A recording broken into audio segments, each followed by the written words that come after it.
বিদেশি নয় রে আমি চিজ পড়াই 100% দেশি 100% দেশি এই নামে একটা গান রিলিজ দেওয়া হয়েছে। সেটা হচ্ছে পূজা চেরি এবং আদর আজাদ অভিনীত টগর সিনেমার একটা আইটেম গান বলতে পারেন। এবং এই সিনেমাটা মেবি আদর আজাদের নিজস্ব প্রোডাকশন হাউসের একটা সিনেমা। তো সেই সিনেমাটার প্রথম গান সবার সামনে আসলো, ট্রেলার টিজার এগুলির কোনো খবর নেই। ফার্স্টে তারা আসলে একটু ভিন্নভাবে আসলে সিনেমাটার প্রমোশন করতে চাইছে, যেহেতু অন্যান্য সিনেমার কোনো গান আসেনি, গান দিয়ে সবাইকে একটু কানেক্ট করার জন্য। তো গানটা যথাযথ রিলিজ দেওয়া হলো এবং গানটা কেমন লাগলো সেটাই আজকে তোমাদের সাথে শেয়ার করব। প্রথমে যদি বলি, এই গানের অ্যারেঞ্জমেন্ট অর্থাৎ সেট ডিজাইন মোটামুটিভাবে ভালো লেগেছে। কিছু জিনিস ভালো লাগেনি, সেটা নিয়ে পরে কথা বলবো। যে জিনিসগুলো ভালো লেগেছে তার মধ্যে হচ্ছে গিয়ে সেট ডিজাইন, ব্যাকগ্রাউন্ড ডান্স এবং পূজা চেরির যে কস্টিউম।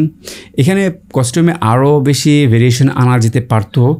একই কস্টিউম এত বারবার, এইটা আসলে খুব বেশি একটা ভালো লাগেনি। কেন একই কস্টিউম বারবার দেওয়া হয়েছে একটা গানে, এটা মেবি গানটা যে নির্মাণ করেছে সে বলতে পারবে এটার কারণ কি, কিন্তু আমার কাছে যথাযথ লাগেনি। এমনিতেও বাংলাদেশের সিনেমাতে বর্তমানে যেসব গান মুক্তি পাচ্ছে, সিনেমার গান, অধিকাংশ গানগুলোকে আসলে দর্শকদের কাছে আরও বেশি এনার্জেটিক দেখানোর জন্য যথেষ্ট পরিমাণ ডান্সের একটা প্রভাব লক্ষ্য করা যাচ্ছে। তো সেখান থেকে এখানেও ডান্সের একটা প্রভাব কিন্তু লক্ষ্য করা যায়। তো এই আদর আজাদের ডান্স স্টেপগুলো আরও ব্যাটার এবং আরেকটু কাজ করা যেতে পারতো। অনেক বেশি ভালো হয়েছে সেটা বলবো না, এবং আদর আজাদ মোটামুটি চায় বরাবরই তার সিনেমাগুলো যখন দেখি তার অভিনয়ের চেষ্টা, তার ইমপ্রুভমেন্ট করার জন্য যেই একটা প্রচেষ্টা থাকে সেটা তার মধ্যে লক্ষ্য করা যায়। এছাড়া এই গানের আরও কতগুলো দিক ভালো লেগেছে, সেটা হচ্ছে গিয়ে ব্যাকগ্রাউন্ড ডান্সারের সাথে এই যে পূজা চেরির যে ডান্স স্টেপের যে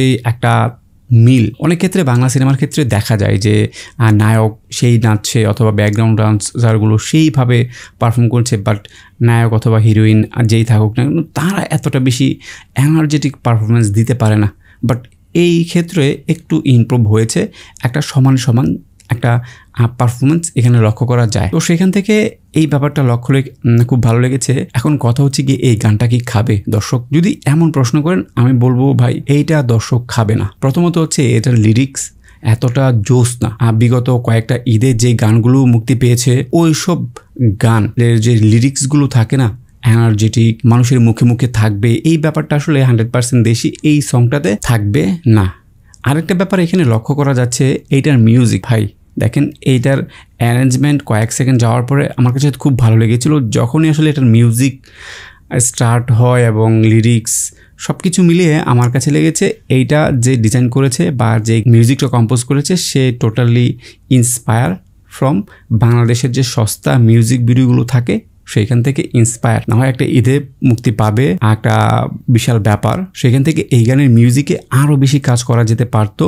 এবং মিউজিকটা টোটালি আমার কাছে লেগেছে বাংলাদেশের যে অন্যান্য মিউজিক ভিডিওগুলো থাকে যেগুলো এককভাবে শুধু মিউজিক ভিডিও হিসেবে চালিয়ে দেওয়ার জন্য নির্মাণ করা হয়, ওই টাইপের মিউজিক ভিডিও এখানে দেওয়া হয়েছে।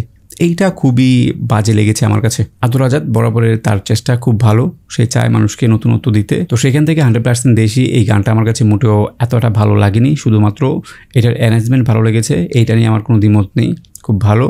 এবং কোরিওগ্রাফিও আরেকটু ব্যাটার করা যেতে পারতো, যেসব অ্যাঙ্গেল অথবা যেভাবে আসলে এই সেটা ডিজাইন করা হয়েছে আরেকটু যত্ন নিয়ে ডিজাইন করলে এইভাবে আসলে আরও ব্যাটার আউটপুটটা পাওয়া যেতে পারতো। তো এই ব্যাপারটা লক্ষণীয় যে এখানে আরও বেশি কাজ করা যেতে পারতো, আরও ব্যাটার আউটপুট দিতে পারতো এবং ঈদের একটা গ্রহণযোগ্য গান হিসেবেও এটাকে চালানো যেতে পারতো। তো যাই হোক, ওভারঅল সব কিছু মিলিয়ে ছিল মোটামুটি অনেক বেশি ভালো ছিল এটা বলতে পারছি না, কারণ গানের লিরিক্স এবং মিউজিকটা আমার কাছে মোটেও ভালো লাগেনি।